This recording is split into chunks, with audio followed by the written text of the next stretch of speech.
आदाब नाजरीन, मैं Masroor Hasan Siddiqui advocate Shahjahani Delhi community awareness channel में आपका इस्तकबाल करता हूँ। 3 महीने पहले मैंने एक वीडियो बना के अपलोड किया था जिसमें मैंने बताया था कि कैसे section 4 places of worship act 1991 को चैलेंज किया गया है सुप्रीम कोर्ट में। एक संस्था जो पुरोहित के नाम से थी, उन्होंने चैलेंज किया था। वो मामला अभी भी पेंडिंग है सुप्रीम कोर्ट में। इसी बीच ये भी खदशा हो रहा था कि बाबरी मस्जिद का जो फैसला आया था 9 नवंबर 2019 को, कि अब शायद ये मस्जिद मंदिर के जो तनाज़े हिंदुस्तान में चल रहे थे वो थम जाएंगे और हमारा मुल्क जो है वो तरक्की की राह पे चलेगा और हिंदू मुस्लिम भाईचारा हिंदुस्तान में दोबारा से फले फूलेगा। जैसे अमन चैन का गहवारा था हमारा देश, उसको किसी की नज़र लग गई थी, तो अब हम दोबारा अमन चैन और भाईचारे के साथ रहेंगे। लेकिन कुछ शरपसंद लोग हैं, वो अपना शर फैलाने से बाज नहीं आते और वो चाहते हैं कि ये हिंदू मुस्लिम का जो है झगड़ा हमेशा बना रहे और ये मस्जिद मंदिर का तनाज़ा चलता रहे। राम मंदिर बाबरी मस्जिद का तनाज़ा तो सुप्रीम कोर्ट ने सेटल कर दिया, लेकिन अभी उनके पास उनके तरकश में और ऐसे जहरीले तीर हैं जो वो छोड़ना चाह रहे हैं और हमारे मुल्क की जो फ़िज़ा है उसे जहर आलूद करना चाह रहे हैं। उसमें ही जो है श्री कृष्ण जन्मभूमि मथुरा का मामला है और वाराणसी का भी मामला है, ज्ञानवापी मस्जिद का। तो अभी आज ही एक रंजना अग्निहोत्री करके एडवोकेट हैं मथुरा में, उन्होंने विष्णु शंकर जैन के साथ मिलकर एक सिविल कोर्ट में मथुरा में एक पिटीशन लगाई है, सिविल सूट डाला है, जिसमें उन्होंने ये बात कही है कि श्री कृष्ण जन्म स्थान जो है वो जहाँ पर इस टाइम शाही ईदगाह मौजूद है वहाँ पर श्री कृष्ण जन्म स्थान था और वहीं पे वो कारागार था जहाँ पे कृष्ण जी का जन्म हुआ था।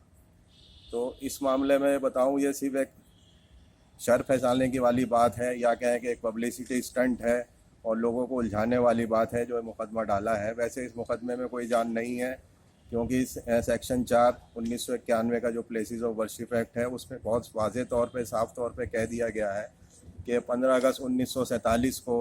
जो इबादत की जगहें जैसी थी वो वैसी रहेंगी, जो मंदिर थे वो मंदिर रहेंगे, जो मस्जिद है वो मस्जिद रहेगी, या दूसरी इबादत गाहें का जो स्टेटस था 15 अगस्त 1947 को वो स्टेटस वैसा ही रहेगा। उसमें कोई चेंज नहीं होगा, ना ही उसमें कोई भी कोर्ट, चाहे लोअर कोर्ट हो या हाई कोर्ट या सुप्रीम कोर्ट हो, वो कोई भी ऐसी पिटीशन या प्ली या सिविल सूट जो है एंटरटेन नहीं करेगी जो किसी प्रॉपर्टी का जो है वो टाइटल डिस्प्यूट करता हो या किसी में कोई रद्द-ओ-अमल या रद्द-बदल या चेंज करने वाली बात हो, वो कतई जो है एंटरटेन नहीं की जा सकती। सेक्शन 4 ये कहता है। तो अब ये जो रंजना अग्निहोत्री हैं, इन्होंने विष्णु शंकर जैन एडवोकेट के थ्रू डाला है। मैं बताऊं, ये विष्णु शंकर जैन का पैनल वही है जो हर टाइम मुस्लिम से मुताल्लिक़ या मुस्लिम्स को तकलीफ़ दे या मुस्लिम्स को छेड़ने वाला या उनको वरगलाने वाली पिटीशन डालते हैं। इससे पहले जब मैंने आपको बताया था कि वक्फ एक्ट 1995 को जो चैलेंज किया गया है और उसको अनकॉन्स्टिट्यूशनल बताने के लिए इन्होंने रिट पिटीशन डाली है, तो वो भी ये विष्णु शंकर जैन ने ही डाली है। तो इनका जो पैनल ऑफ एडवोकेट्स है ये हमेशा ऐसी ही जो है मुतनाज़ पिटीशन डालते हैं और पब्लिसिटी में हासिल करने की कोशिश करते हैं और लाइमलाइट आने की कोशिश करते हैं। तो मैं आपको बताऊं कि ये मामला सेटल हो चुका है 1968 में। ये 13.37 एकड़ ज़मीन है जिसको इन्होंने क्लेम किया है ओनरशिप एज ए सखा, मतलब as a friend of Shri Krishna, क्योंकि वो गॉड है, वो खुद तो नहीं आ सकते, तो एज ए नेक्स्ट फ्रेंड इन्होंने जो है ये case civil suit Mathura court में डाला है। और इन्होंने बताया कि 1968 में जो एक एग्रीमेंट हुआ था श्री कृष्ण जन्म स्थान ट्रस्ट और मुस्लिम मस्जिद ईदगाह ट्रस्ट के सोसाइटी के बीच में हुआ था। इन्होंने कहा ये एग्रीमेंट ही गलत हुआ है और मस्जिद जो है वो असल कारागार के ऊपर बनी हुई है, वो कृष्ण जन्म स्थान है, हमको वो मिलना चाहिए। तो हिस्टोरियन तो ये कहते हैं कि जैसे औरंगजेब ने मंदिर वहाँ पे मौजूद था, केशवनाथ मंदिर, उसको तोड़ के ईदगाह बनाई थी, लेकिन उसका कोई सबूत तो है नहीं। और जो भी था ये मामला सारा सेटल हो गया था। इलाहाबाद हाई कोर्ट ने 1935 में वाराणसी के जो महाराजा थे उनको इस लैंड का ओनर बना दिया था, वो इस लैंड के ओनर थे। उसके बाद 1991 में कृष्ण जन्मभूमि ट्रस्ट बना और 1958 में कृष्ण जन्म स्थान सेवा संघ नाम से एक सोसाइटी बनी और उसने जो है इसकी ओनरशिप जो है क्लेम कर ली, ट्रस्ट के थ्रू उन्होंने जो है इसकी ओनरशिप ले ली। तो उसके बाद 1964 में इसी जो सेवा संघ जो बनी थी, कृष्ण जन्म स्थान सेवा संघ, उन्होंने 1964 में इस प्रॉपर्टी के टाइटल के लिए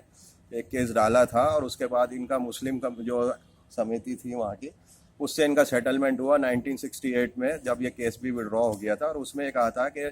इस लैंड की जो ओनरशिप है वो कृष्ण जन्म स्थान ट्रस्ट के पास रहेगी, लेकिन मस्जिद जो है वहाँ पे मस्जिद नमाज कायम रहेगी। मस्जिद का जो इंतज़ाम है जो है मुस्लिम ईदगाह कमेटी के जो लोग हैं उनके पास इंतज़ाम रहेगा और वहाँ बाकायदा नमाज होती रहेगी और उसमें कृष्ण जन्म स्थान ट्रस्ट जो है किसी तरह की मुदाखलत नहीं करेगा। जब ये एग्रीमेंट 1968 में हो गया और अब तक ये एग्रीमेंट चलता आ रहा है, तकरीबन 52 साल हो गए, तो क्या ज़रूरत है कि अब इस बात को उठा के एक नया फितना फैलाने की, एक नया शर फैलाने की? क्या समाज को फिर से बांटने की कोशिश की जा रही है? जब सुप्रीम कोर्ट ने कह दिया कि इतिहास में, जब 9 नवंबर 2019 को बाबरी मस्जिद का फैसला दिया, तो सुप्रीम कोर्ट ने कहा कि हम यहाँ पे इतिहास में की गई गलतियों को ठीक करने के लिए नहीं बैठे हैं। हमारा सुप्रीम कोर्ट ने कहा कि जजिस का ये काम नहीं होता कि हम अदालत में बैठ के जो इतिहास में जो गलतियां हो गई हैं उसको ठीक करें या दुरुस्त करें। अदालत का काम होता है सबूतों की बुनियाद पे जो दलीलें दी जाती हैं उसकी बुनियाद पे फैसला करने का। तो उन्होंने, सुप्रीम कोर्ट ने साफ तौर पे कह दिया था कि हमने ये राम मंदिर का जो फैसला है ये कर दिया है, इसके बाद हम किसी भी तरह का कोई तनाज़ा नहीं सुनेंगे, क्योंकि सेक्शन 4 जो 1991 का प्लेसेस ऑफ वर्शिप एक्ट है उसमें बहुत साफ तौर पे कह दिया गया है कि किसी भी तरह का अब कोई 15 अगस्त 1947 के बाद कोई भी मस्जिद मंदिर का तनाज़ा वो नहीं सुना जाएगा, जो जैसा है वैसा ही रहेगा। तो इस वजह से ये जो 1991 का एक्ट है, इसके हिसाब से मैं समझता हूँ ये जो सिविल सूट डाला गया है ये सस्टेन नहीं करेगा सिविल कोर्ट के अंदर, और वहाँ पे जो सिविल जज साहब या एडीजे साहब इस चीज़ की सुनवाई कर रहे हैं वो इस चीज़ को, इस पिटीशन को, जो सूट है इसको बर्खास्त कर देंगे और जो इसमें अर्जी गुजार है उसके ऊपर जुर्माना भी लगाएंगे कि उन्होंने जो है शर फैलाने के लिए कानून को जानते हुए, क्योंकि अर्जी गुजार जो है वो खुद एक वकील हैं, वो जानती हैं कि section 4 places of worship act 1991 के हिसाब से उनकी अर्जी जो है नॉन मेंटेनेबल है और उन्हें सिर्फ अदालत का वक्त बर्बाद करने के लिए और झूठी वाहवाही लूटने के लिए ये पिटीशन डाली है। और मैं यही दरख्वास्त करूँगा और यही मेरी ख्वाहिश भी है कि ये सूट जो है डिसमिस किया जाए। शुक्रिया।